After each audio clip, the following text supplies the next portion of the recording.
Hello, everyone. I'm Jim Garrison. I want to welcome you to this session of Humanity Rising as we conclude a 5-day program on the technologies of hope. As we've begun each of our sessions, I've been framing the deeper issues of the human relationship with technology because it isn't absolutely clear whether humans can successfully use technology without engaging ultimately in self-destructive behavior. And if one looks around the world today, as humanity, because of the use of technology, has brought the world to the brink of self-destruction, it's a worthy question. And I've brought in the indigenous, and in particular, the Australian Aboriginal point of view, that technology is inherently combustible. And then when one deals with technology, one is playing with fire. And their teaching, based on their collective memory going back nearly 100,000 years, is that human civilization has gone through a number of cycles. Some of them say 4 cycles of using technology and engaging in self-destruction. One remembers the flood. One remembers Atlantis. And one is cautioned thereby. Hi, Russ. You might want to turn off your video and put yourself on mute, and we'll get to you in probably about 10 minutes or so. And there's another point of view that has been articulated by my good friend and colleague, George Caponelli, and others in the course of this week, that we need technology, and that the real issue is how we humans, in our discernment, either use it for good or for ill. And you can have a whole program, as we have, on the technologies of hope, that it is possible for humans to use technology without ultimately engaging in self-destruction. And that's what Carl Jung would call an antinomy, 2 mutually exclusive truths that are internally consistent and at a very deep level seem to be in contradiction, but actually cohere together in a very profound synchronistic way. So I want to offer today a proposed synthesis between these 2 opposing views. And I want to do so by honoring the Greek contribution to this discussion. As I said, this question of technology is one of the oldest discussions that human beings have had since the beginning of our most recent cycle, 5,000 years ago. This question of how does humanity interact with and utilize the secrets of nature. And I want to refer to a single fragment from the pre-Socratic philosopher Heraclitus that really shaped the Greek dialogue about humanity's relationship with technology, in which he said, "Nature loves to hide itself."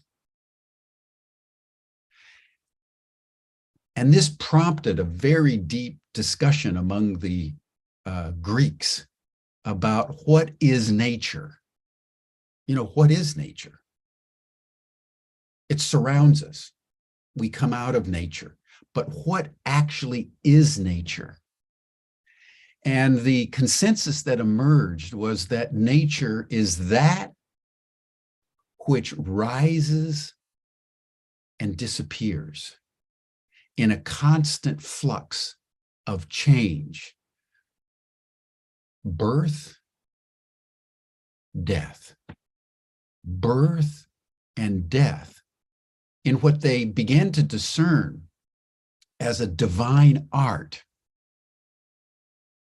It was Aristotle that said the extraordinary thing about nature is that it's completely profuse, but nothing is wasted.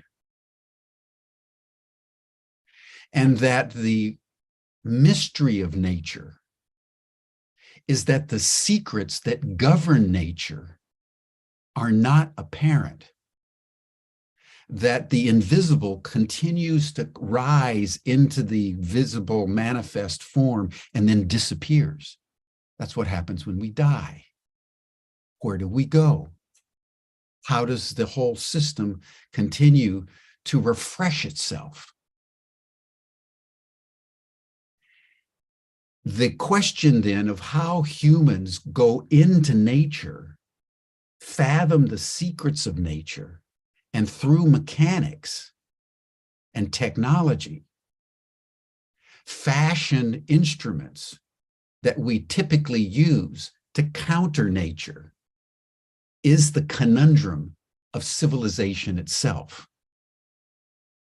And if you've read your Freud, bringing it up to the modern time, it was Freud said in his great last work, Civilization and Its Discontents, that the ultimate purpose of civilization is to protect humanity from nature in a battle with nature. So the Greeks discerned that there were two, and this is where a possible synthesis comes in. They said there were two relational modalities that humans can develop with nature. One is the Promethean. You all are familiar with the myth of Prometheus, where the great Titan Prometheus stole fire from the gods who had created humanity, but did not give them fire because they knew from previous cycles that if humanity was given fire, they would build technology and defy the gods. But Prometheus brought the fire down. And as Francis Bacon, who's called the father of modern experimental science, said, as a Promethean impulse, that you have to use the torture of experimentation to extract from nature the secrets through mathematics that can be applied to mechanics and technology to secure human existence in a self-contained way.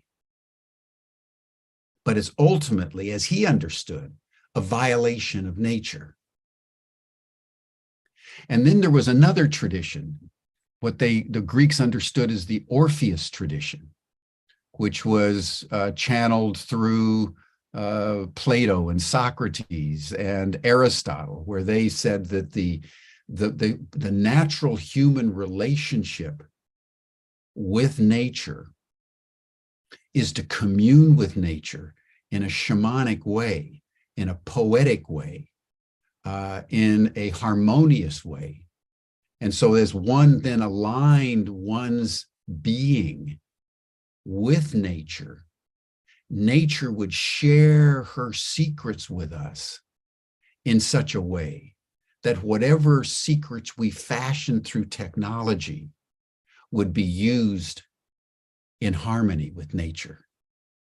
But the Promethean impulse of stealing fire from the gods and developing technology against nature is an ultimate violation of the human soul.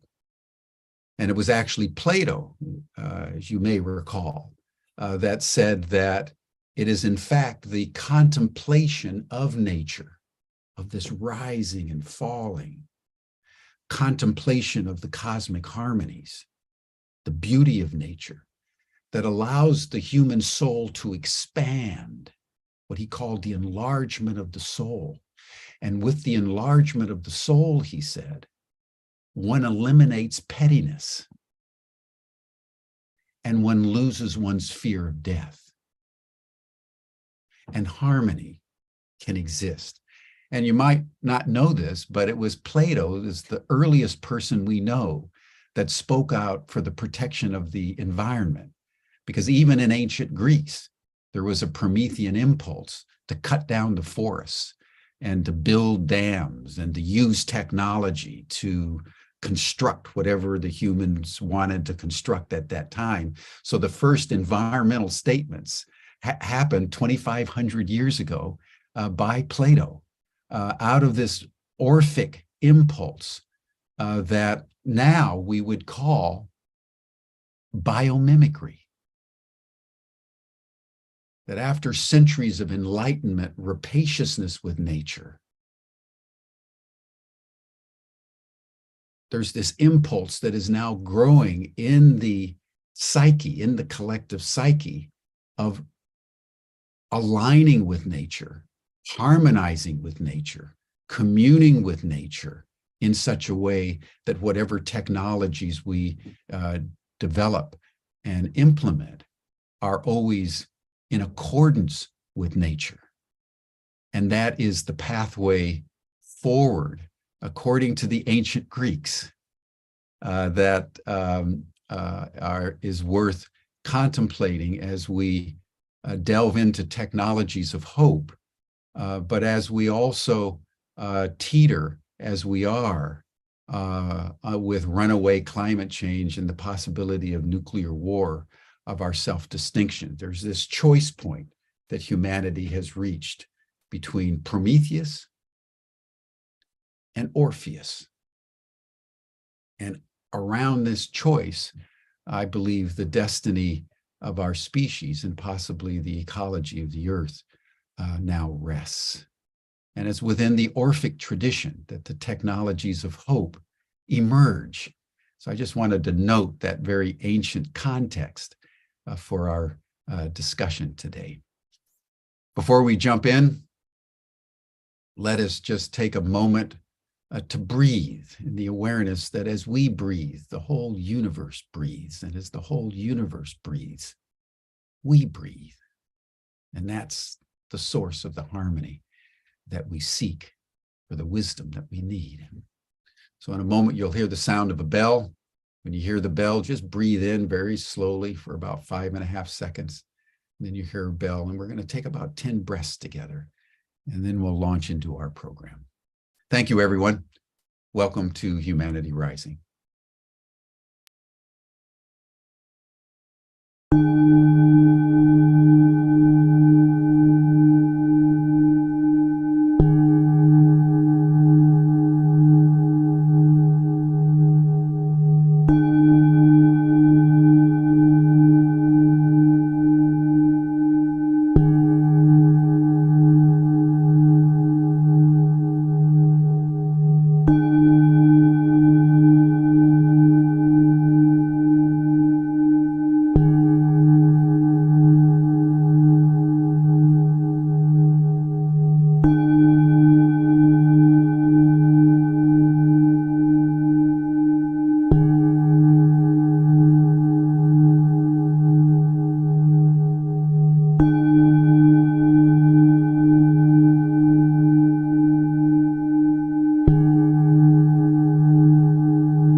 Thank you, everyone.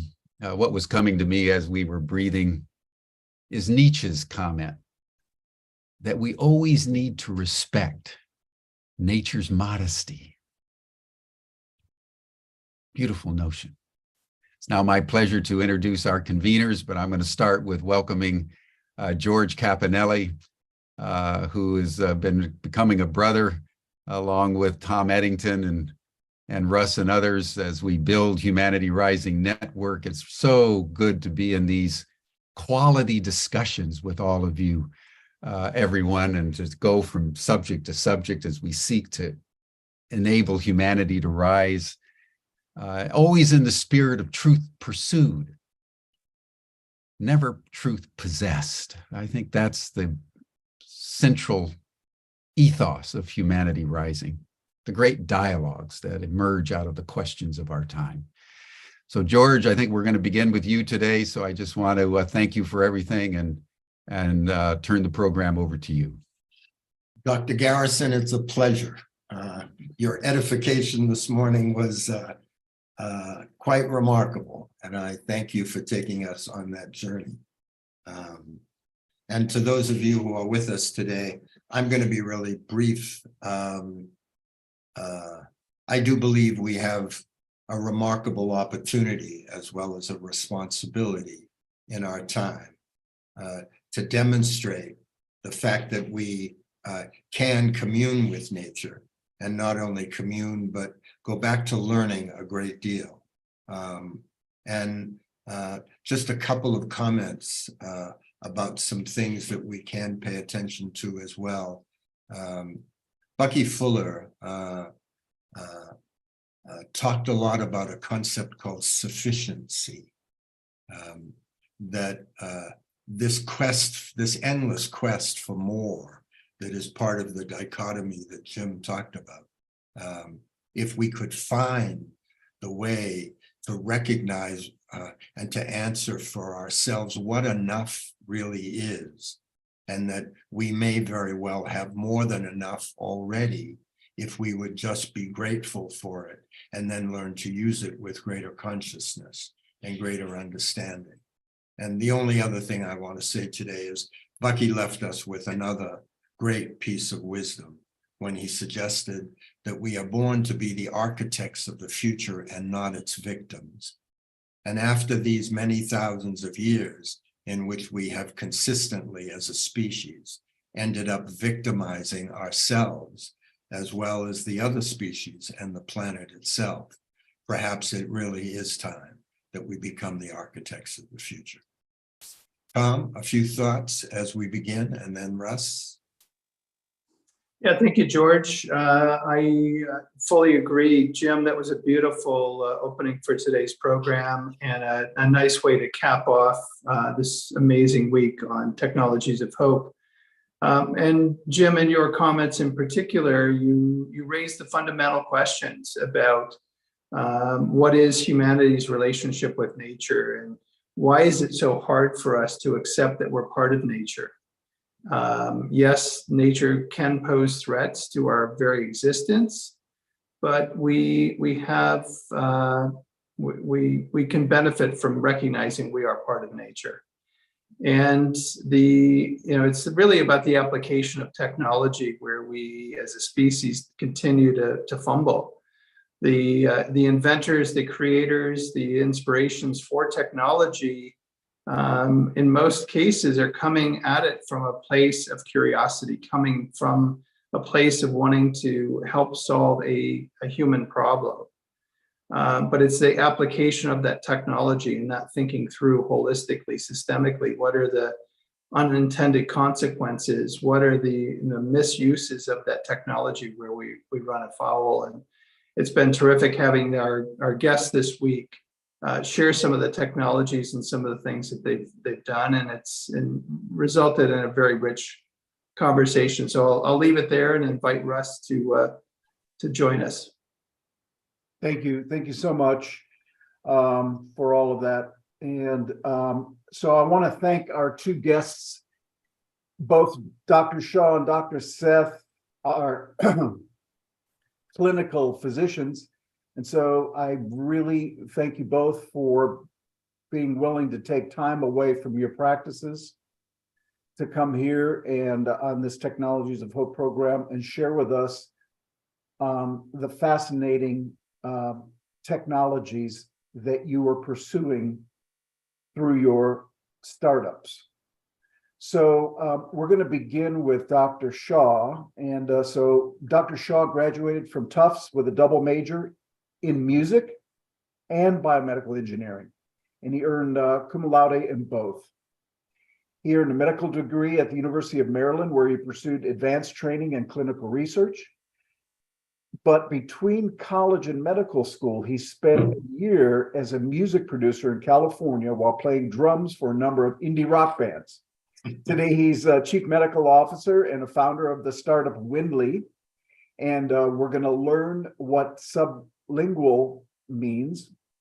A well-respected physician, Dr. Shaw serves as president of the Colorado Ear, Nose, and Throat Society, chair-elect of the Young Physicians section of the American Academy of Otolaryngology, and he's a member of the Academy's Telehealth and Legislative Affairs Committees.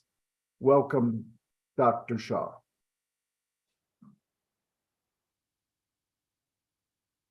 Hey guys, how are you? So excited to be here with you guys today. Thank you.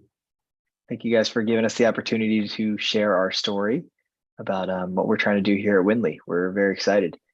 Looks like we've got a good group here today, so I'm excited to kind of talk to you guys. Russell, how would you like me to kind of get started, since this is the first time for me being with you guys here?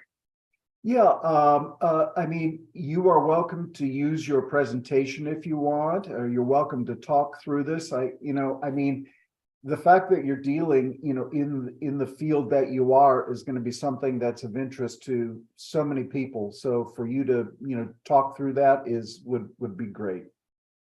That's awesome. Yeah, guys. So just to give you guys a quick 10,000 foot overview, my name's, as Russell said, my name is Dr. Manan Shah. I'm a board certified ear, nose, throat surgeon.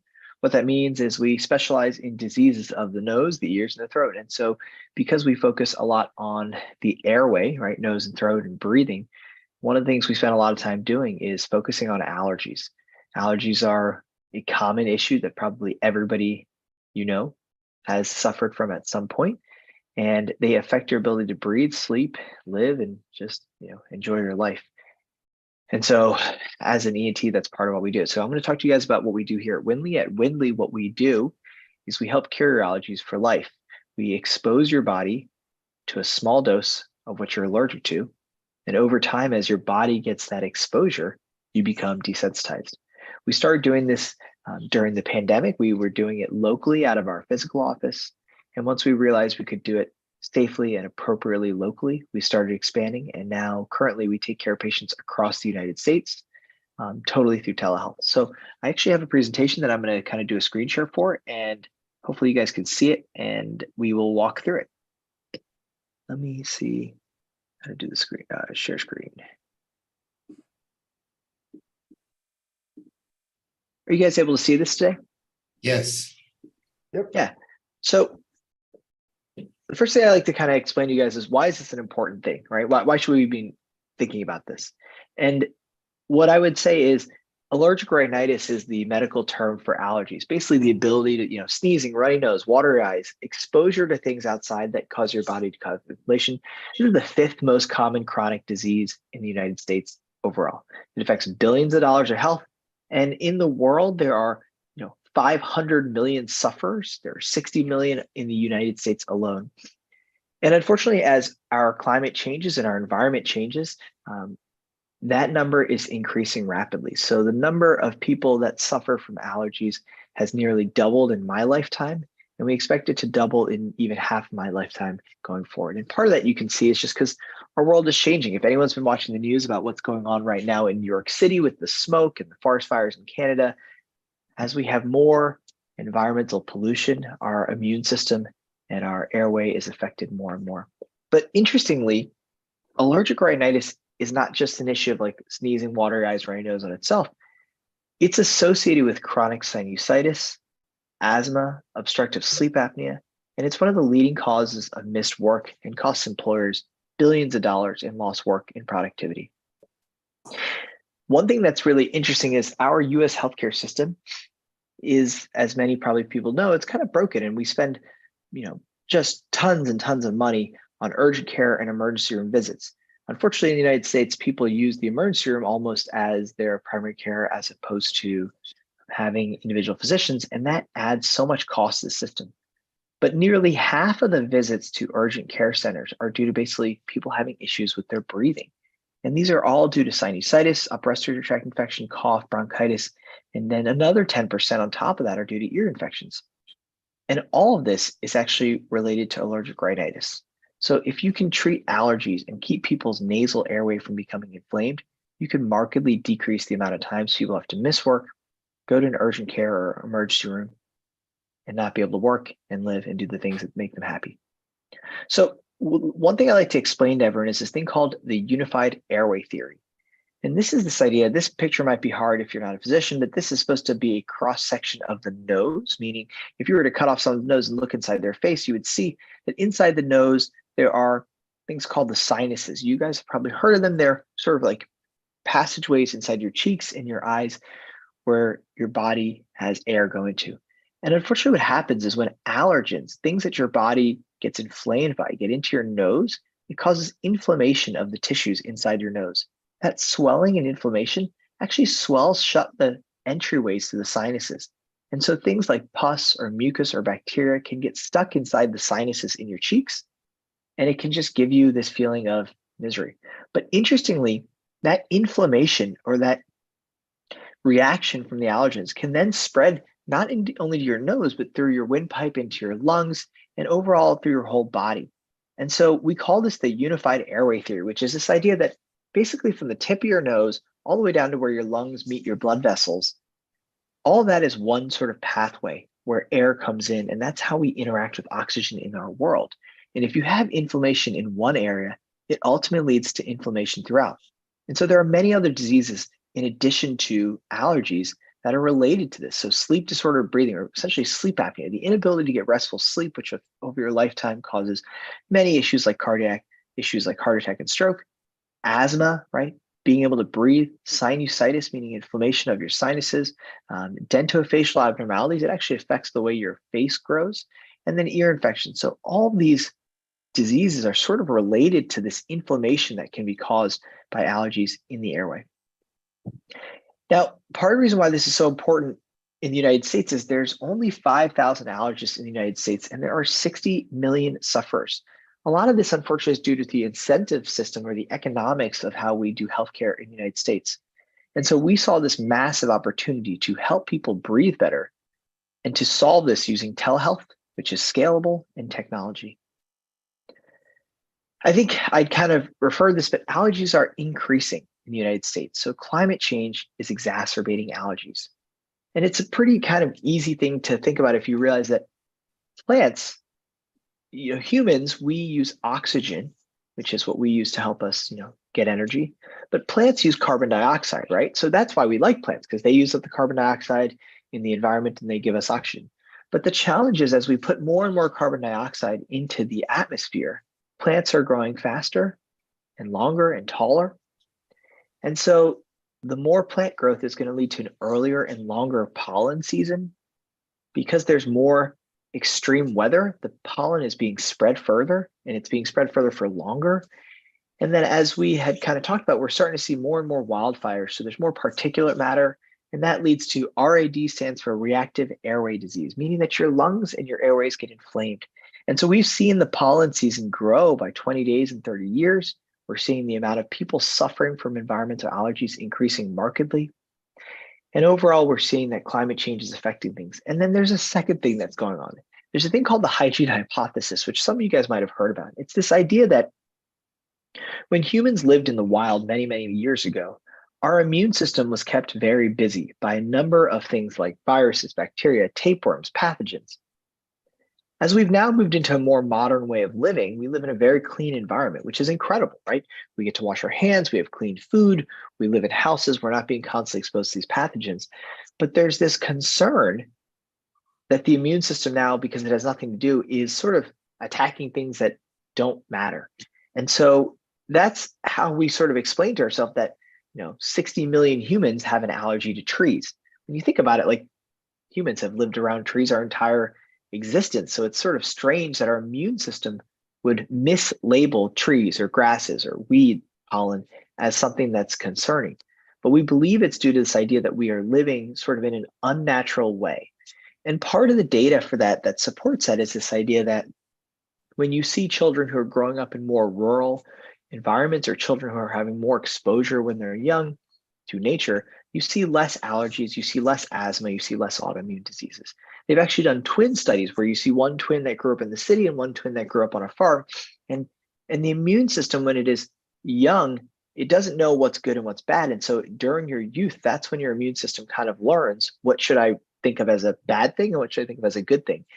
And so children who are growing up in more Western societies are getting less exposure. And as a result of that less exposure, their immune system starts to mislabel things like trees or grasses or weeds as an allergen or as a pathogen. And so the combination of these two things is leading to allergies being an issue. And so we realized that this was a huge problem that was growing and we wanted to address it. I'm going to avoid getting into the detailed science, but the basic idea for allergens is there's an allergen like a pollen or a cat dander or something that gets into your nose and it sensitizes your nasal tissue. And you have mucus and basically things that are trying to catch it and get it out of your body. But when it overreacts, you lead to sinus and allergy symptoms like runny nose, sneezing, watery eyes. And that leads to nasal congestion, meaning you can't use your nose. You end up breathing through your mouth more. And that can lead to things like sleep apnea and cold air going into your lungs, which can lead to asthma. And so the basic idea is when your body is exposed to an allergen, you make antibodies. An antibody is a molecule that your immune system makes to label things as pathogens. And so, when you're first exposed to an allergen, your body makes antibodies. Later on, when you're seeing that allergen, the antibody binds to it, and these cells in your immune system release chemicals which lead to you to having allergy symptoms, right? Sneezing, watery eyes, runny nose. That chemical is essentially histamine, and that is why many people take what we call antihistamines. These are things like Benadryl, Claritin, Zyrtec. These are medications that can decrease the inflammation. But what we've learned in science is that you can actually retrain the immune system, right? So I think the problem I was trying to say is when we're young now in Western society, we don't have enough exposure to nature. But what if you could go back? What if you could give your body that exposure to nature today? What if you could give yourself just a little bit of what you're allergic to and retrain your immune system so that you can naturally beat your allergens instead of having to take medications for the rest of your life? And that is what we do with immunotherapy. It's this idea that, again, when a pollen binds to an antibody, it binds to a cell in your immune system that releases these pink chemicals called histamine, and that makes you feel miserable. But if you could just retrain your body, give your body small doses of what you're allergic to, you might make what we call other antibodies, almost like a vaccine. And by creating these other antibodies, they will bind to the pollen. The pollen will never bind to the histamine-releasing antibody. You never release the pink histamine chemicals, and you never have the symptoms.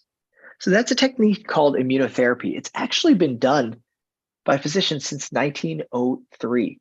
So they realized early on that farmers had this thing called hay fever, and their farmers were unable to work in the fields.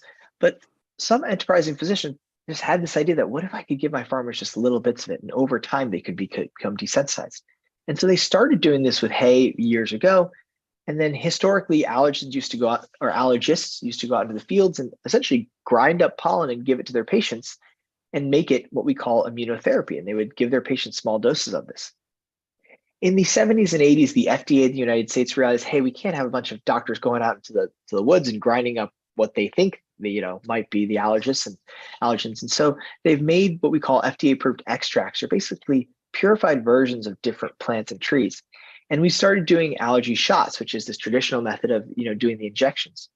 But in the 80s, in Europe, actually in England, they realized they could also get that medication into the bloodstream using the mouth. And so over the past years, and starting in 2014, we've realized that by delivering these medications orally, you can get the same effects as if you do an injection, but it's much safer and you have a less risk of an allergy reaction. So that's what we call sublingual immunotherapy.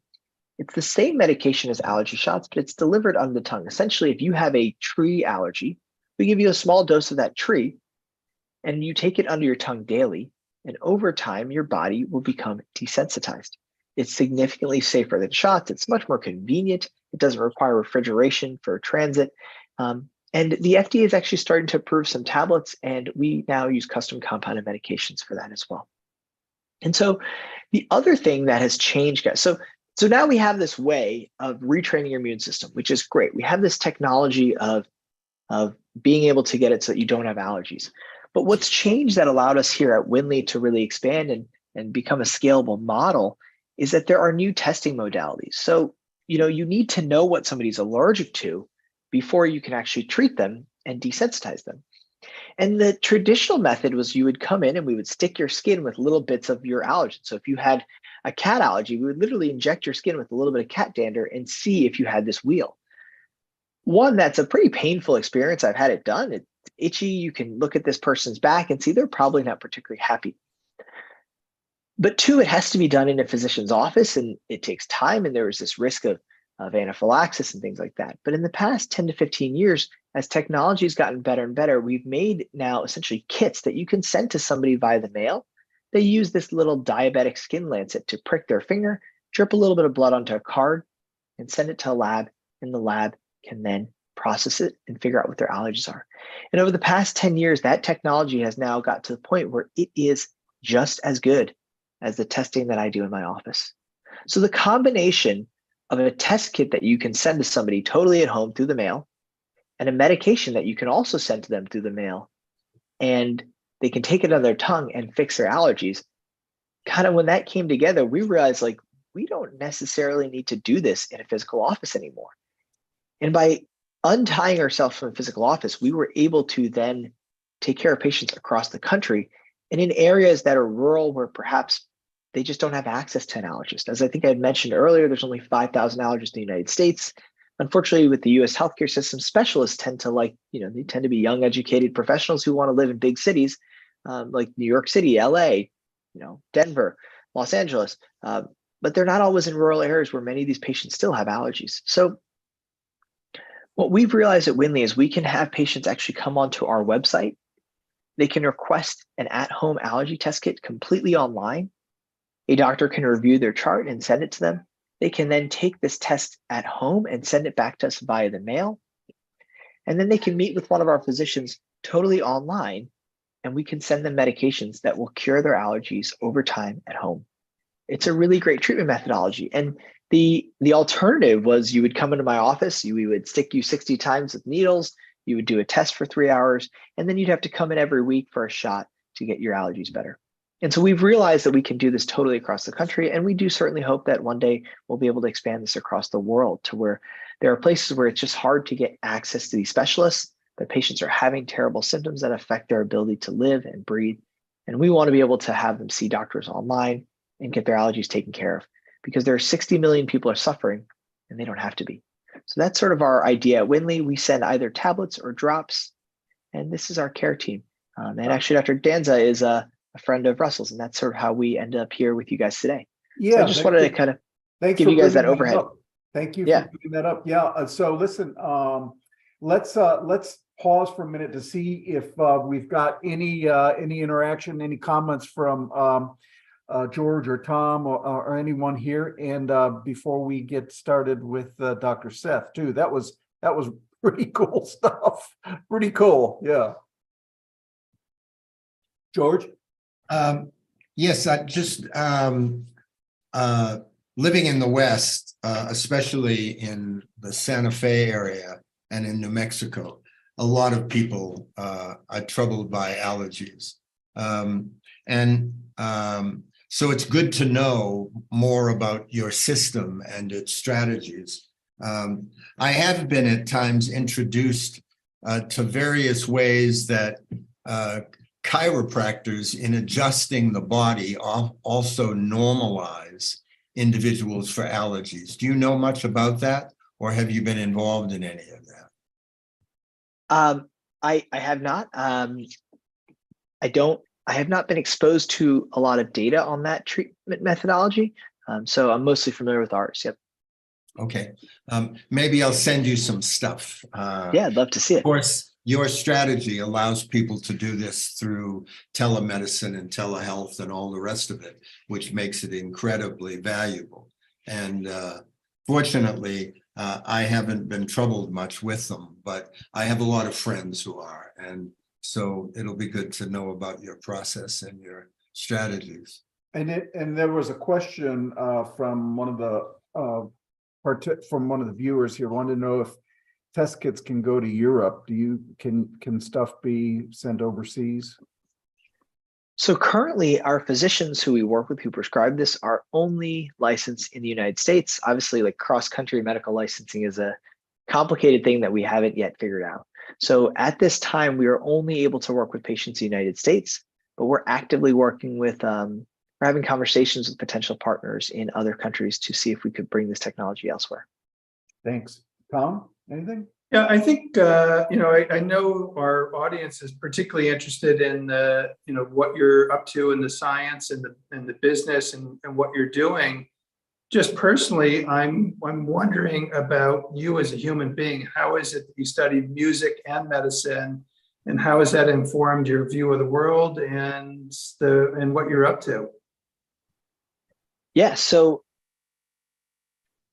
I studied medicine. I was a musician through my whole life. And I think, how can I explain this? I think in some ways, medicine helped me, or music helped me kind of think outside the box with medicine, right? Music is all about creativity and trying to figure out how can you work together with a group of individuals to make something new and beautiful and enjoyable. And so, being a music producer not only helped me kind of think about how do I, create my own business and produce music, but also just like, how do you work with other people and listen with other people? And so I think that skill set and like literally listening in real time to your bandmates and trying to make music in real time has really helped me, at least with, trying to make a company, right? So certainly in your medical training, they teach you how to do surgery and they teach you how to diagnose patients. And it's a great training system for that. It doesn't spend a lot of time, just because the time that it takes already, teaching you how to like think outside the box and create something new. And so I think in some ways working with musicians in a band kind of helped me in this idea of like, hey, you can find a whole bunch of people who have different skill sets. And if you listen to each other, you can all give what you give to make something really cool and beautiful. And so, starting this company and creating sort of a scalable allergy practice was definitely new and different for me. But it's been really fun because what I've learned is I can certainly bring the medicine to it. I can partner with other people who understand technology. And if we all listen to each other, we can bring something really exciting to patients. Awesome. Yeah, thank you. Awesome. All right. Well, I think that I'm going to now introduce another doc. And AJ Seth is a board certified orthopedic hand and upper extremity surgeon and orthopedic researcher. Dr. Seth earned his medical degree from the Medical College of Wisconsin, completed his orthopedic residency program at the Ohio State University, and a fellowship in hand and upper extremity surgery from the Allegheny General Hospital. While at OSU, Dr. Seth was awarded a research fellowship in orthopedic surgery and biomaterials. He's sought after as a national presenter, and his research is published in several peer-reviewed journals. And importantly, he is the creative founder, CEO and founder of a medtech startup called Dispalexo. Welcome, Dr. Seth.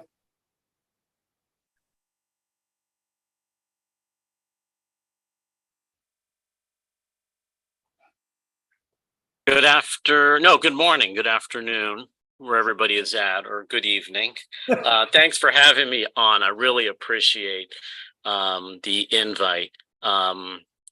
It's amazing when I was watching Dr. Shaw's presentation on how far medicine can go, especially being able to do things at home. After COVID has been a big thing. And, what's interesting is patients have become so much more educated in their own personal care. So I thought that was really, really interesting. And having my kids suffer from allergies, it's new things that really can make a difference for children, not having to go through that whole test. So I applaud him and his company. That's great. As Russell was saying, I'm an orthopedic surgeon. I am practicing in Canton, Ohio.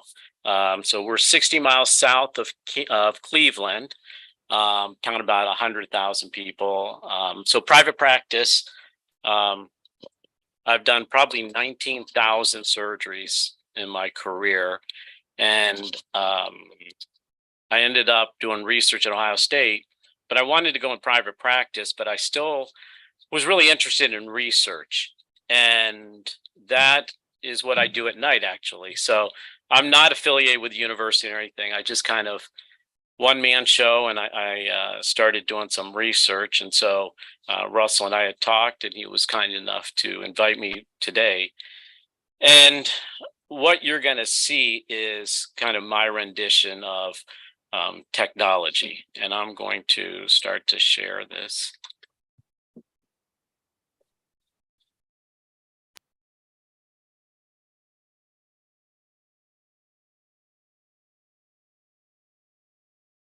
All right.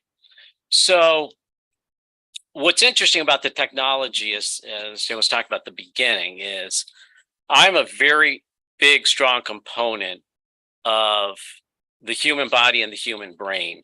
I think a lot of technology is bypassing what we have been given by God. The brain is an amazing, amazing organ.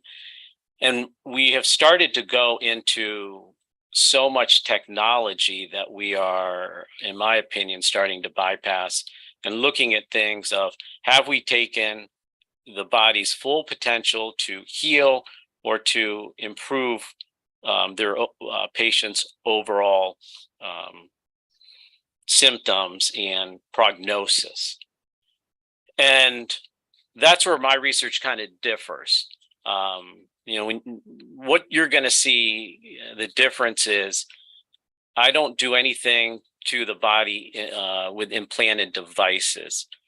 If you see a lot of the research done, it's using technology to become implanted into the human. Rather, what I do and my company, where there's two other individuals, is we use the human brain to still control the technology. And our kind of thinking is that we don't want the computers to control the human. We want the human to still control the technology. And my whole thing today is about why do I do research? I do research because I think we have come up with a way to really help people who have disabilities. Paralyzed arms is what we have focused. Right now, just in the United States, there's about 3 million people who have paralyzed arms. And that can be from a stroke, from ALS, unfortunately, spinal cord injuries. There's a large plethora. Stroke alone, there's about 800,000 people who have a stroke every year, and 500,000 people lose the use of one or both arms. And we don't know who's going to get their arm back or who isn't. And when I do surgery, a shoulder surgery or arm, what we do is it's called a block, meaning we numb the arm up completely. And we do that so we don't have to put you all the way to sleep. When you ask people, it's really interesting in the fact that for 24 hours, they live a life of what a paralyzed person does or goes through. And the hard part is they don't like it. And these people with strokes go to bed one night completely normal and wake up often with the inability to move an arm. So I wanted to kind of solve that. And it started to come after my first research project that I did. And I'll kind of get into that and then how that turned into helping people with a paralyzed arm. Because the biggest thing right now is people with a paralyzed arm have nowhere to go or device to regain what they lost. There's a lot of research I call 60 minutes research. And what I mean by that is they show a lot of university technology or just technology in general, where they're implanting devices into the brain, doing surgeries into the brain. Pretty much it's all implanted devices. Well, a couple things is when you watch it, it's very, very fascinating from TV point of view. But there's a problem, and that problem is it's not to the mainstream market. Cost is a very, very large problem. You know, in today's society, you know, some of these things have been millions of dollars. Well, the average person who has a paralyzed arm isn't going to be able to come up with $2 million to try to get their arm to move again. So what I said, well, what's the promise? Is the future promising, or is there frustration?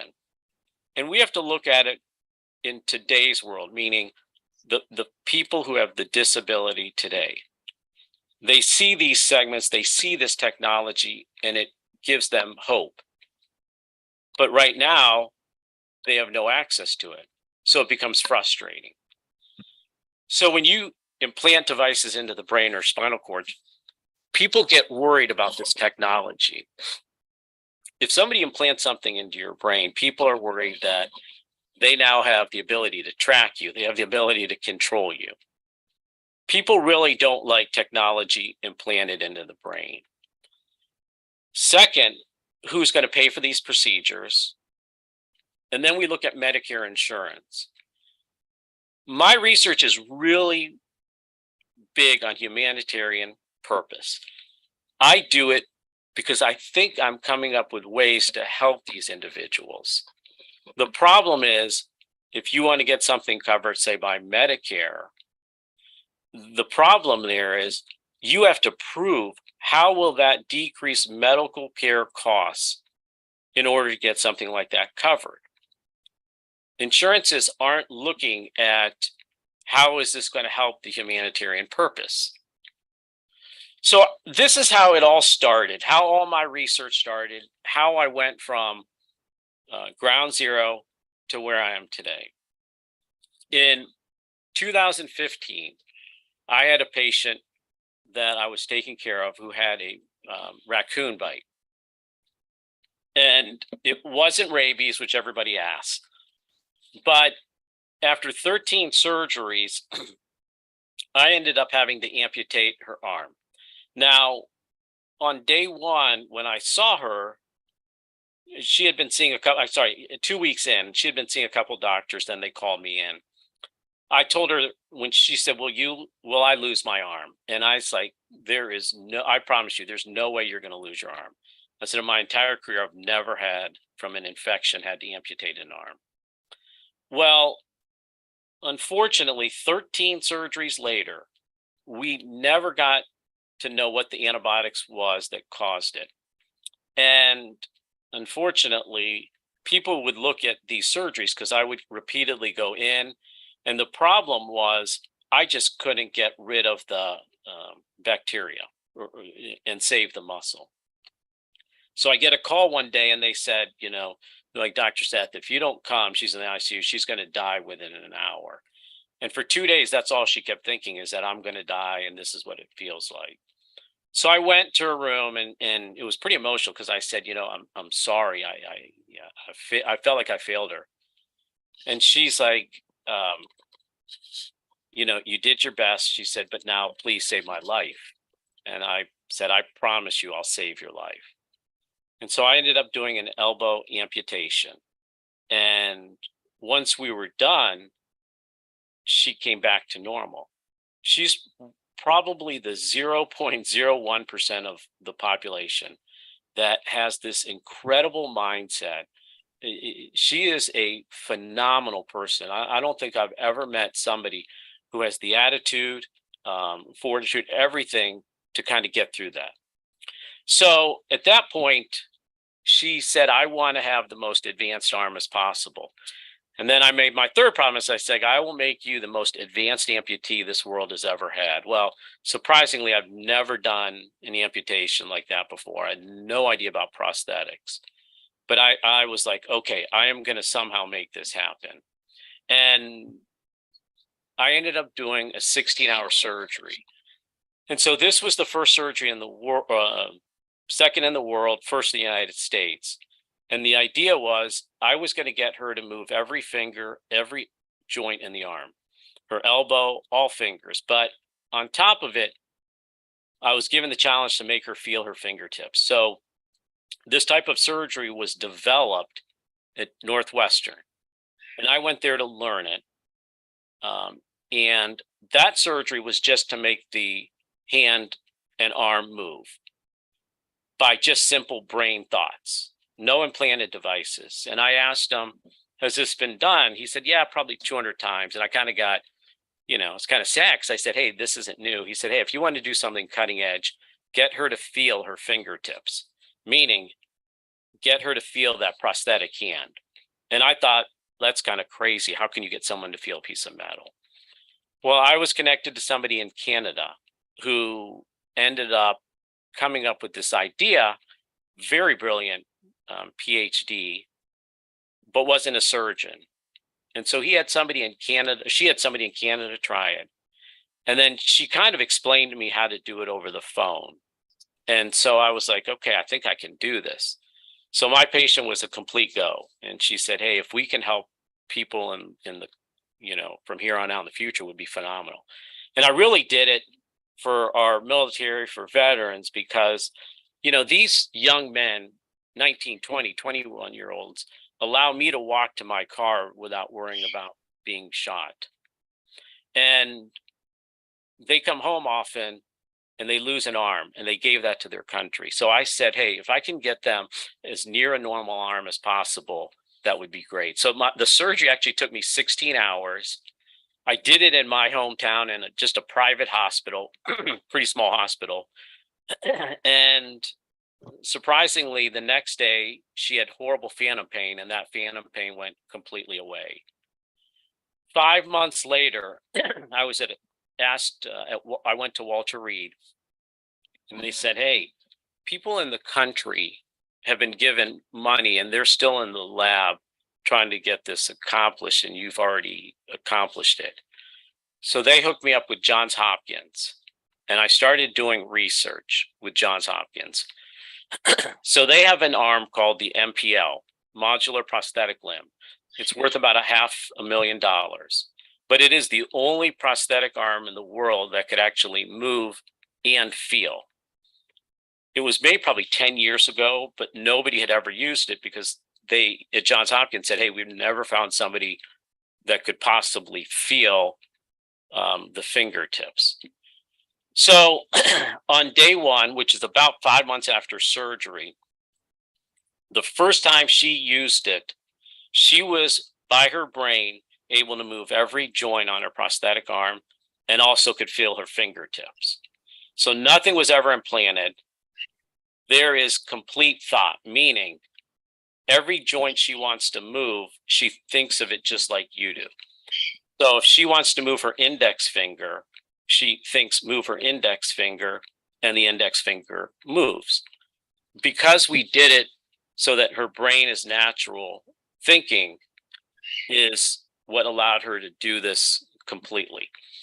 And I always say I just did a surgery that took 16 hours one day. I mean, I give credit 51% to God, 49% to her, because she really got this to work with her positive attitude, is my opinion. Dr. Seth, question, Yes. question clarification. So, you had talked about, the invasive procedures where, there's an invasive implant in the brain. And then you talk about the 16-hour surgery. So it sounds like you also did an invasive implant. So it's not clear. Yeah, that's a great question. So this 16-hour surgery, all I did was rewire the nerves, I call it. What I did is take the nerves that I had cut traumatically, during the amputation. And I kind of took so what I did was I took the nerve that closes your hand and I put it into the bicep muscle. So your brain doesn't know which muscles do what. But when she thinks closes her hand, it goes down and it hits her biceps And then when that biceps part of it twitches, the hand will close on the prosthetic. And same thing, I took the fingers, the sensory part of the fingers, and I put it right to the skin.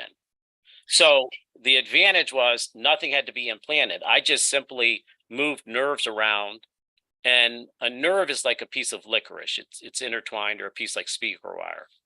I opened it up, and I basically found the nerve that went from the fingertips to the brain. So your arm is a two-way highway. Part of the nerve goes to the hand to move it, and then there's another nerve that goes backwards to give you the feeling. So I was able to open that up, find the one little nerve, and it was probably the size of a piece of hair. And so I had this 20 powered microscope, and I basically took that and I attached it to the skin. And what happened is I took all the finger nerves, I put it back on the inside of her arm, and her brain regrew all of the fingertips on the inside of her arm. So when you would touch the inside of her arm at certain spots, she would tell you what finger it is. So her brain basically was able to regrow and take the fingertips and put it on the inside of her arm. And that was 8 years ago, and it's still there. So I know where her thumb, index, middle ring, small finger is. When I touch it, she can tell you with her eyes closed what finger you're touching. Does that make sense when I say that? Yes, it makes sense. So we still have the surgery that has to be conducted for the nerves, to move the nerves. That is around. correct. And now, do you have a video? Yep, I'm going to show you some videos here. So this video right here is her first day at Johns Hopkins. So that arm on a stand, that prosthetic was made for a 200-pound military male, and she weighs about 110 pounds. So we couldn't put it on her extremity because it was way too heavy. So the researchers at Johns Hopkins and us put it on a stand. So what videos you're going to see is simply her brain will think, and that arm will do it. So Okay, if you so yeah, let me clarify for everyone. So she's thinking, but as she thinks, she's able to cause a twitch or otherwise a movement in some part of her arm that's remaining. yes, and that is And going that's to be connected to the Yep. exoskeleton. and that's Bluetooth to the exoskeleton. Okay. So we would ask her to do certain tasks. She would think it, and that exact task would be done on the arm. So if you look here, so we would ask her to open or close her hand. And so she's able to simply bend her elbow, straighten her elbow, close her hand, open her hand. And so this is day one of trying it. And so what that proves is that simple thought translates to the prosthetic arm. And what's interesting is right now, if you don't have a type of surgery like that, in order to close your hand, you have to contract both your biceps and triceps at the same time. And so it kind of takes a rerouting of the brain. However, with her, she didn't have to learn anything, because if we want her to close her hand, she simply thinks close her hand, and it does that. Did she need training to, when she thought about the sensation of closing her hand, did she need training to try and sense that movement in the existing part of her arm? No, there was actually no training. We actually were on an HBO special that was actually there the first day she did this. And what you see there is her first time ever doing it. So there was no teaching. We just told her to open, close her hand, and instantly it did it.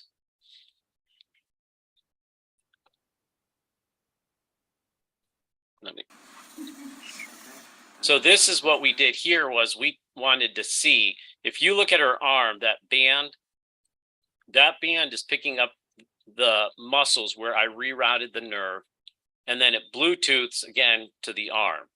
And so here we wanted to see how good it could get.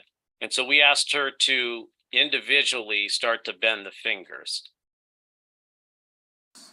So we would tell her, okay, bend your index finger, bend your middle finger, bend your ring finger. Is it getting a little I didn't put confused it there? back, Okay. yeah.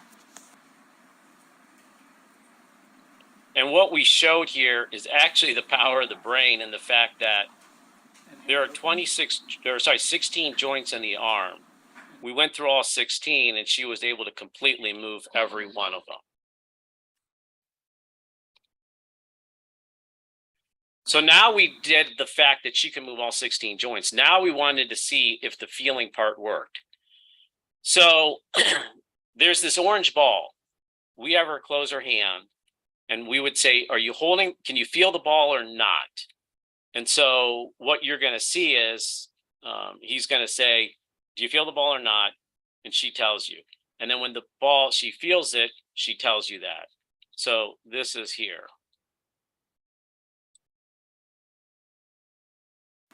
And close one more time.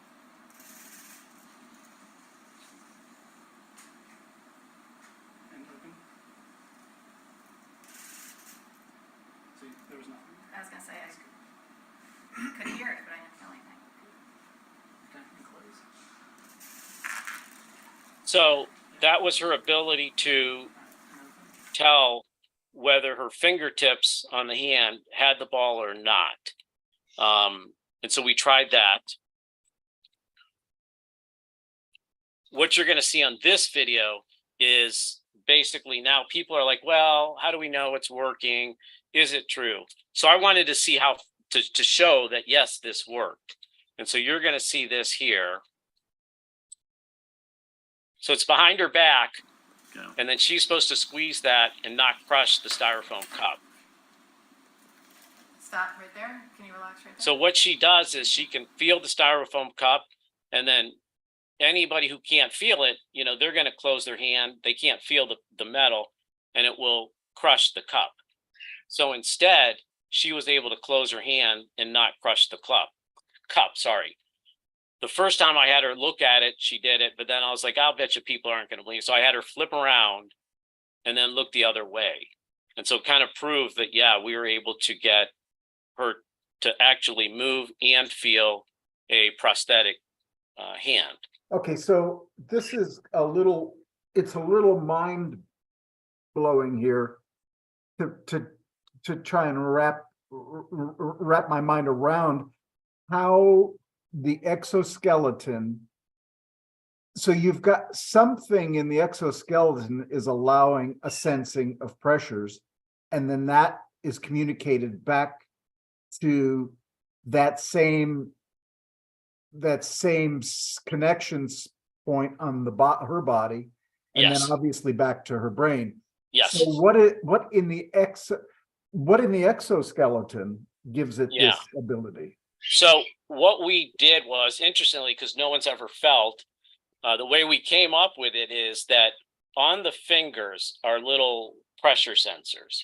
And the minute it feels something, it relays it to, we actually use haptic batteries from your cell phone. And so what happens is, where I told you she had 5 fingers, I'm going to go back a couple, you might be able to see it right there. If you look there, let me put the pointer right here. See where that purple is? There's purple, blue, yellow, red, all little dots. Those are where her fingers are. So we would put the haptics battery on each one. And then the thumb, index, middle, ring finger here had sensors. So if the index finger was feeling something, it would vibrate the haptics button, and then she would get the vibration. And depending on how hard the haptic batteries vibrated was how she started her brain feeling to not put too much pressure or less pressure. Okay, so there's quite a bit of code involved in it. Yeah, so that's all computer coding we had to do. But interestingly, they said she was the most advanced amputee in the world because she's the only one who can actually move and feel a prosthetic hand. And as we talk about the technology and humanity, I basically showed that you don't need to implant things in the human body. Your brain has the ability to mend and heal itself in so many different ways. So I'm kind of the person who's like, hey, let's use the brain to still control technology because I don't want technology to overtake us. Doctor, So- I have a question for you. Yes, sir. How the hell do you find nerves that are the size of a human hair? And how did you determine that that was the index finger or the thumb or whatever? Yeah. So what I did was I would find that we call them fascicles. So I would open it up. So I opened up the nerve. So think of it like a speaker wire. I peeled the outer portion, and then the inside had little wires or fascicles. I would touch each one with a little probe, and there was somebody, a neurologist, who would then tell me what sensory part is that. So then I would find out, okay, this is the thumb, the index finger, and then I would dissect it, and that's what took so long under a microscope, and reattach it to the skin. So I would take the thumb, put it in a certain spot on the skin, underneath the skin, and I did that for each finger. Absolutely amazing. Well, thank you. So I'll just tell everybody, I released a book that talks all about it, but it's about, do you believe in medical miracles? And it's about how a small town doctor and a small town patient ended up making history. And so HarperCollins, actually, I wrote the book myself completely. And it's all about our journey. It has nothing to do with the medical part. It's about how our journey took us like we were on a roller coaster and everything was set. And when people are done reading it, and they told me to write this because people are like, hey, you need to write a book about what happened.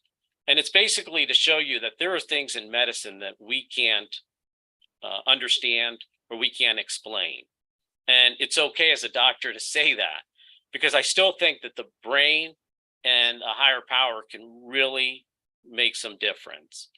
So I did have a hardback that sold out. There were 7,000 copies. So we just made a paperback, and it's actually done really well. I guess people liked it. And so that's on Amazon and Books A Million, all the bookstores. So I took that, and then I wanted to push myself to see, can I take this to the next level?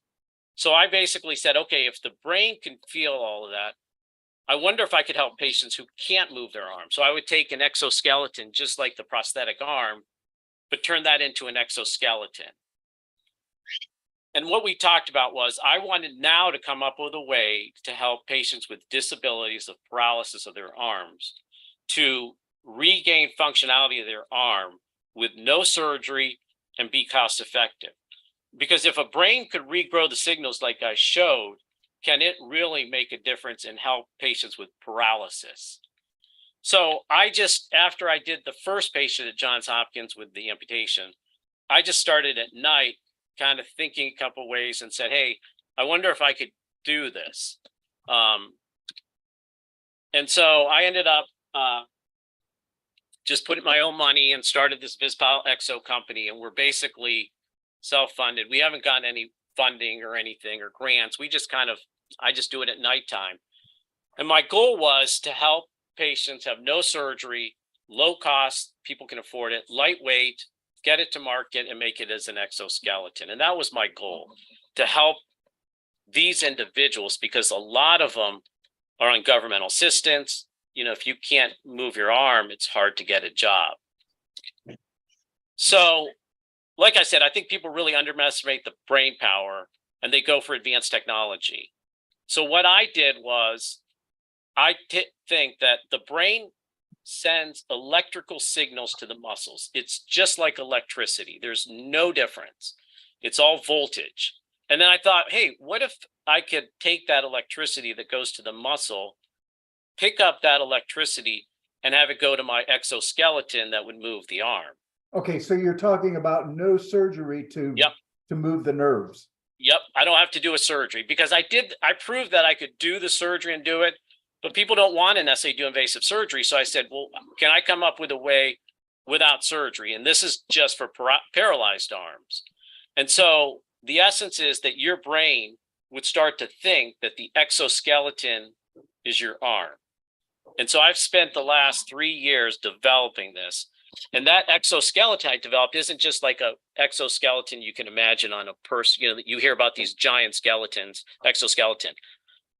Since I know the arm pretty well from doing all these surgeries, I completely built this exoskeleton exactly how your arm is. So where your muscles are, I know why they're placed where they are. And it took me 2 years, and I completely have the exoskeleton mimicking the arm. Oh, okay, so what maybe you have a picture of that. While you're putting it up, let me just clarify. So that in the first example, there was surgery to allow the nerves to engage in essence with the prosthetic arm. Now what you're doing is instead of performing a surgery to engage nerves, you are having the patient think of twitching a particular muscle. Mm-hmm. And Yes. there are sensors connected to that area where the muscles are. Those sensors are then connected to the exoskeleton arm, and that's where the movement comes in this case. That is exactly right. And the interesting thing is people say, well, if you have a paralyzed arm, okay, if you have a paralyzed arm, well, how are you going to get to move? Well, I can use any muscle you have voluntary control remaining. You know, I've done an IRB study already, and I showed that the one person could only move his eyebrows because he had ALS. I picked up the muscles that move the eyebrows, and then he was able to move his arm again via the exoskeleton to drink. And so if you have a picture, George and Tom, I think we should have Jim come in also. But if you have a picture of that exoskeleton, I think that would be worth a lot for the viewers. Yeah. So this was it. So to eat and drink, regardless. So a person can have completely paralyzed arm. They could have zero motion. Okay, so this was my first prototype right here. So if you look, that's the exoskeleton. Which one is the exoskeleton? Oh, let me just put this right. This is the exoskeleton. Okay. And what I first did was I put it on a tabletop, just like she had, because I didn't want to put it on the arm until I could make sure that this wouldn't harm the patient, but make sure he could get it to work. So this person's right arm is paralyzed, but he still has his left arm. What you're going to see is he's going to bend this left arm. I pick up, this is called a surface EMG. I pick up this sensor, the voltage change. It will go through these wires. It goes to a little microcomputer, and then this will move. And I have it down to when you twitch a muscle, it takes me 40 milliseconds to get this brace to move. So I can almost do it in real time.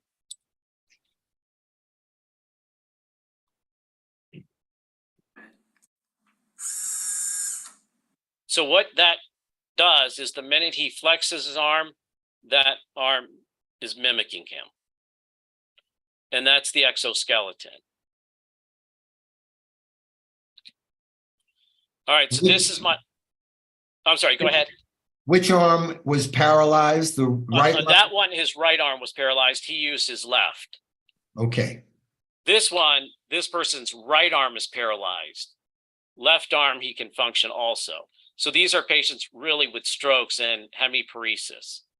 So this is the generation 2, and I'll show you from the side.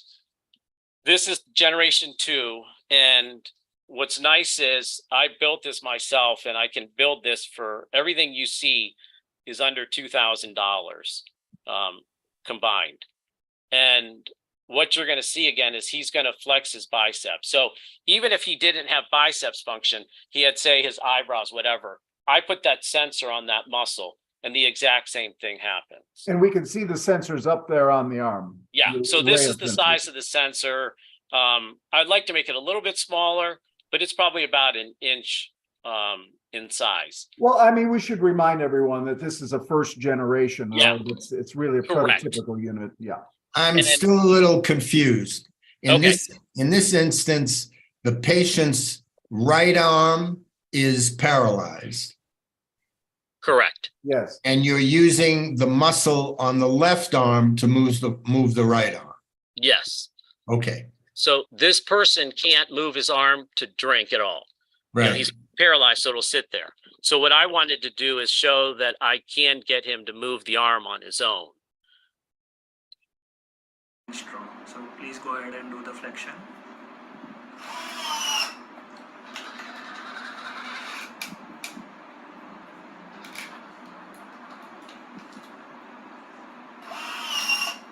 Please do it one more time.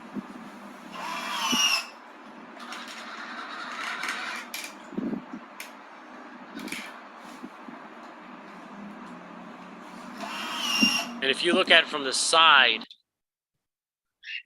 ideally I want to make that box a little smaller, but the weight right now is 2.6 pounds. Which means the shoulder can again move between 90 to 180. So please go ahead and do the flexion in the left arm.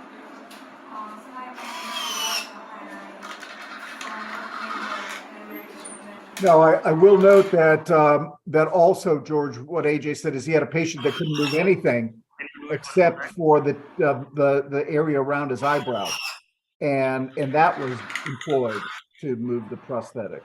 AJ, if I may, is there any point you perhaps have not done this long enough, but is there a place in which perhaps having used the arm that works or the muscle that works to move another muscle, does the part that is paralyzed have the opportunity to return to function, or will it always need the exoskeleton?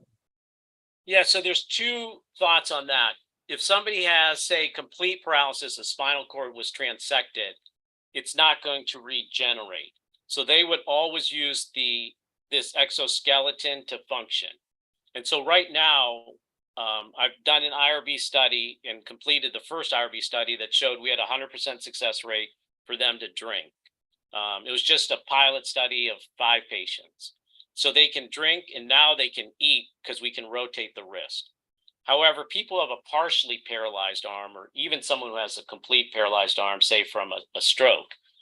The more you use that arm, it's been shown in studies to get what's called neuroplasticity, where they can start to get those nerves to regenerate.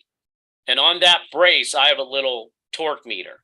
So what happens is I'm able to tell if that torque goes down to bring the arm up, I can tell the patient that you are now starting to move the arm on your own, that your muscles are regenerating. So it's kind of a poor man's way where I can monitor it at home because I have this Wi-Fi and Bluetooth. So if they're at home, I can monitor what's going on. So they can use it for rehabilitation or for functionality. Spectacular. AJ, you can take your presentation off probably now. Yep. Come back on. And that was the last slide, so that was good. Great. Perfect. Thank you. Thank you. Jim. You on mute?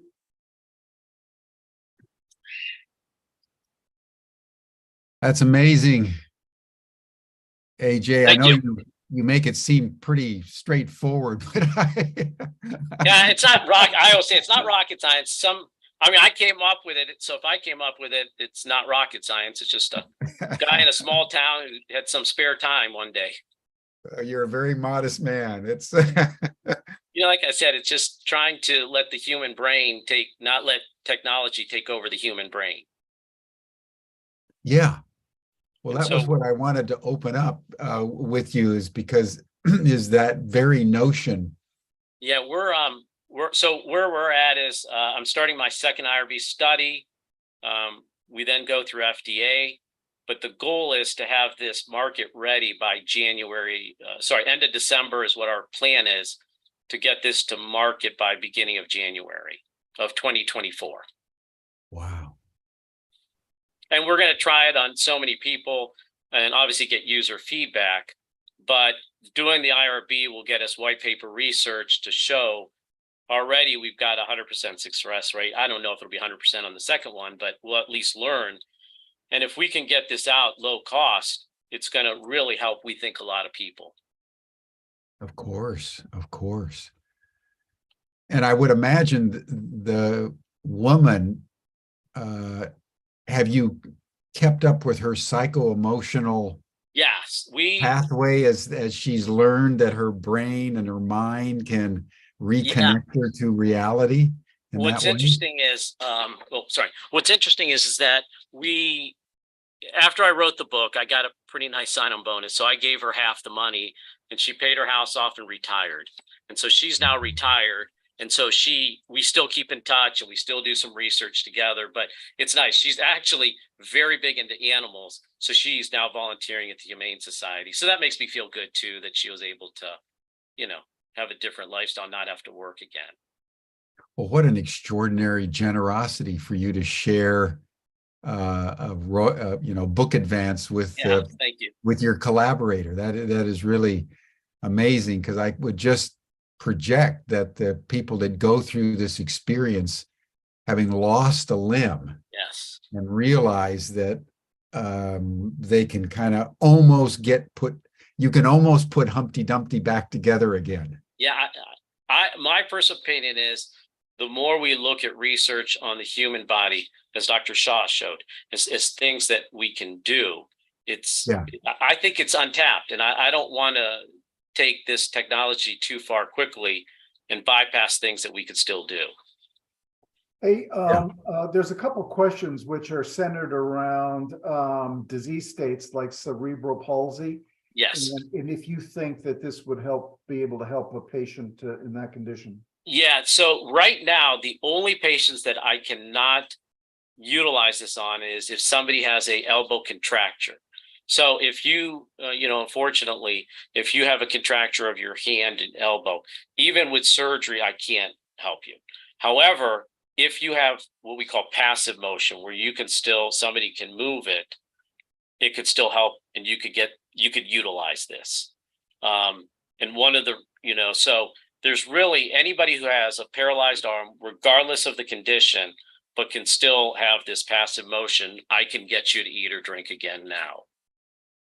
Jesus.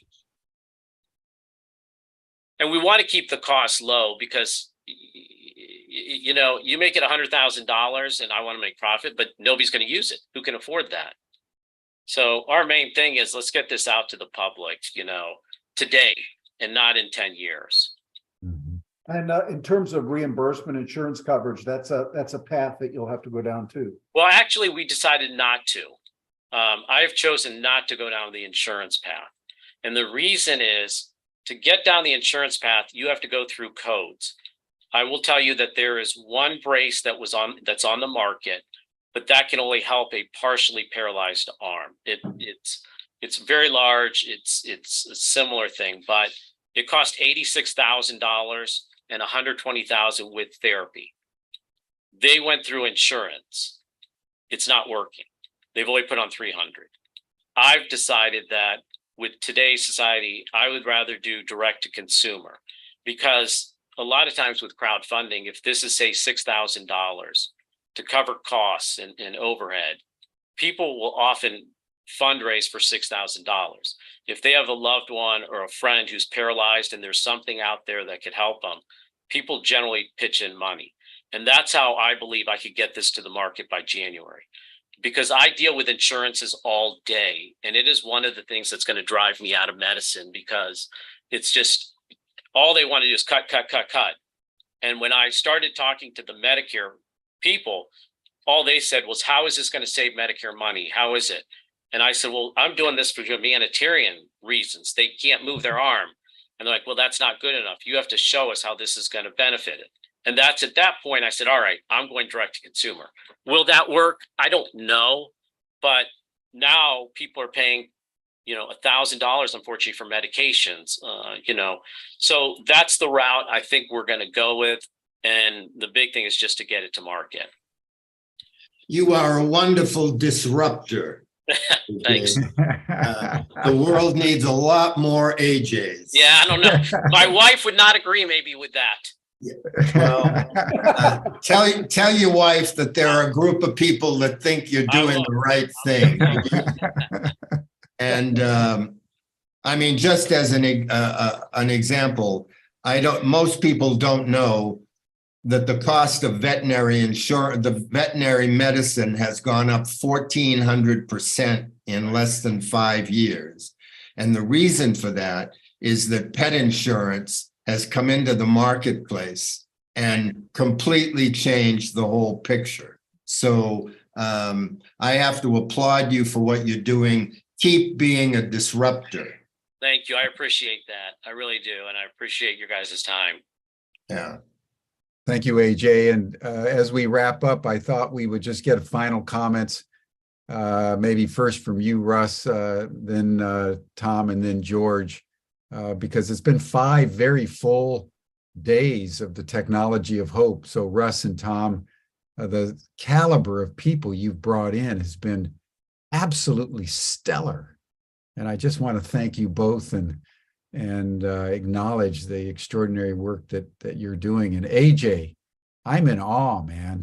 I'm in like complete awe of what you're doing. And not only your technical sophistication, but the openness and the generosity of your heart. Thank you. I really want to acknowledge that and thank you for it. It's given us great inspiration today. A lot from my parents. Oh, wonderful. And so listen, thank you.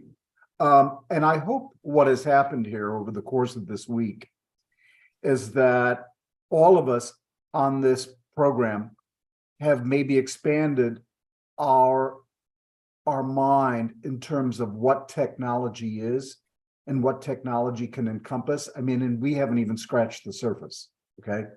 But it isn't just AI when we talk about it, right? It encompasses things like what Dr. Seth is doing, what he's shown us, and Dr. Shaw of the sublingual treatment for allergies, and so it's expansive, and I hope that this was I hope it was all meaningful to everyone. Thank you. Yeah, thank you, Russ. Thank you so much, Tom. Yeah, AJ, there were a couple of things that came to mind for me. One is that you're spending your day job as a surgeon. Your evening full-time job is doing this work that you're clearly passionate about, and then you've got time to write books as well. How do you get all of it done? That's an interesting question. So, after 20 years of orthopedics,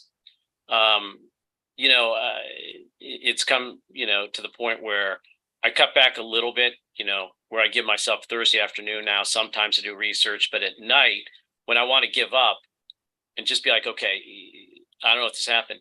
If I could give this to one person who has a paralyzed arm and they can drink or eat again, then I feel like every hour I put in was worth it.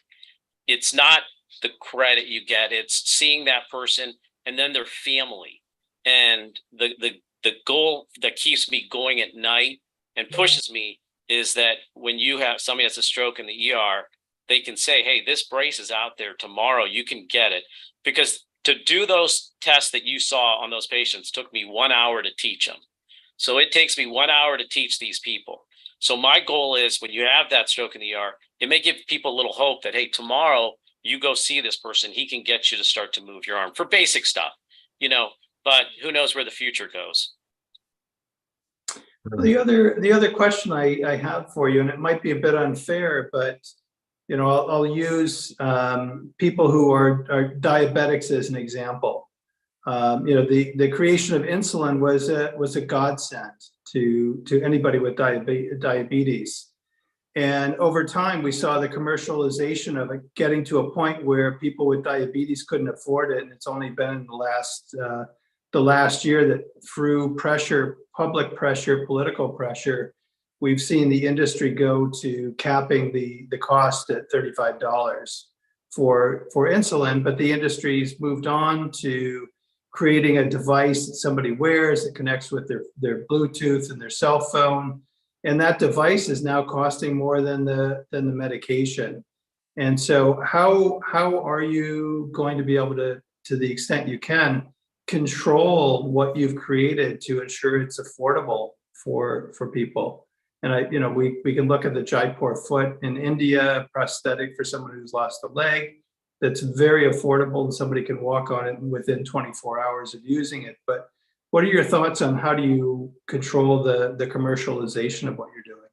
Well, one nice thing is I've got this patent pending. So that's a big thing that we have it. The one thing to me is just to be open and honest to people that says, hey, I made this for such an inexpensive price. I don't want to give this to somebody who's not going to have the same thought process that I do. Now, can I control the future on that? No. But can I tell people how it's done? Yes. But it's why I want to go direct to consumer, because I don't want to get insurances involved. Because what happens is, and I see it in my field, well, if you're going to take the insurance down, people try to get ancillary incomes, we say nowadays. But if you're not going there and you do direct to consumer, you have a better ability to control that. Because if you're giving it to insurances, well, I mean, unfortunately, people are going to be like, hey, here's the diabetic sensor. To the insurance, you owe us $30,000, and the patient will pay $2,000. But if I do direct to consumer, you don't have to do that giant markup because you're not going to get less from the insurance companies. But that's kind of my thinking on it from dealing with this last 20 years. I'll be devastated if this turns into something like that. Thank you. I too want to really applaud you for what you're doing, both the spirit, the heart, and the consciousness that's being done. I wish we could give that natural intuition and understanding to 95% of the inventors and discoverers who don't understand Bucky Fuller's concept of sufficiency, But nonetheless, I want to thank you, Russ, Tom. As always, it's a terrific collaborating with you, Russ. It's great to have you on board as another part of this wonderful team. Jim, for your ongoing confidence in the strange ideas that Tom and I have that create new series with HR and ultimately with HRN. When the term technologies of hope came up, I saw a lot of skeptical faces, and I think we're beginning to discover that there are a lot of technologists in the world who are contributing greatly to hope. And so this will be an ongoing part of what we do at HRN, and I'm grateful for it. And thank you all very much. Thank you, everybody. Appreciate your time. Thank you so much, AJ. Thank you. Thank you all. Thank you, everyone. And that will bring our session to a close and our program to a close. You're all welcome to the after session chat. You'll see the link in the chat box. And then we'll see you all on Monday when we'll turn our attention to Jung's notion of the shadow with a woman, Connie Zweig, who's written very extensively of the shadow. And we'll, in particular, in this session, talk about the shadow among the elderly. Very interesting phenomenon. Bye for now. Have a good weekend.